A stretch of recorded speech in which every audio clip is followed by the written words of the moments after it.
Welcome to our conversation about strategic relationships, and today's topic is partnering. We hear a lot about partnering, but what exactly is it? That's a great question. It's a little bit like the Yeti. Everyone talks about it, but no one's ever quite seen or experienced one. Partnering is a bit of an umbrella term, to be honest. It's got lots of different definitions. If you were to go around from one university to another, we still don't have a uniform agreed definition of what a partnering is. But we're talking about a close working relationship between a buyer and supplier where they are working together to achieve something. So what would be the characteristics of a partnership relationship? Yeah, so we've already talked about this kind of working together, this close working relationship.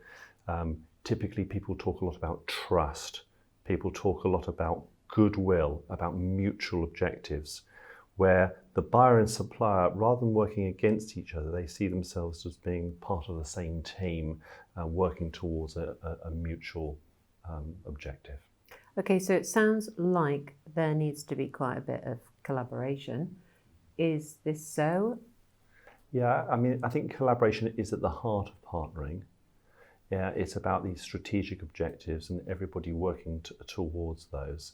So the word collaboration simply means working together. You'd expect teams to be seeing very little boundary between them, between the buyer and supplier.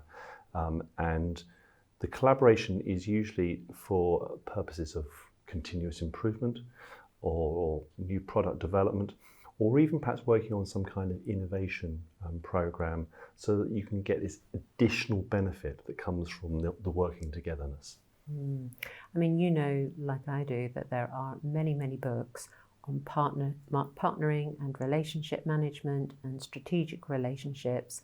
Is that to say that all relationships need to be a partnership?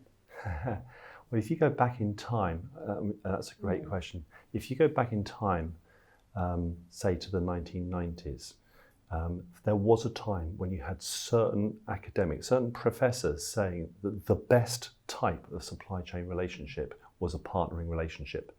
And they would cite the automotive industry, in particular the Japanese automotive industry, and say, well, look at these guys, the best type of relationship has to be a partnering relationship. But we've moved on a lot since then. And now you tend to think about a spectrum of relationships, which we've discussed elsewhere, and you'd say it's about horses for courses. There are times when you need to have a competitive, short-term relationship with a supplier.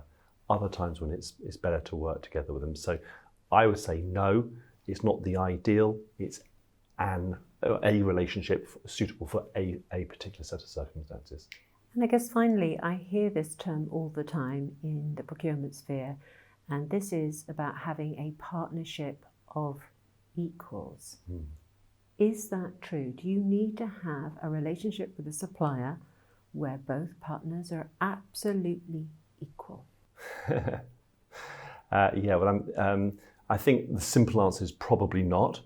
But I think what are we talking about in terms of equal? If you're talking about two entities of equal size or equal stature, that's unlikely to be the case. But if you're talking about two organisations that treat each other as equals, then yeah, that's paramount.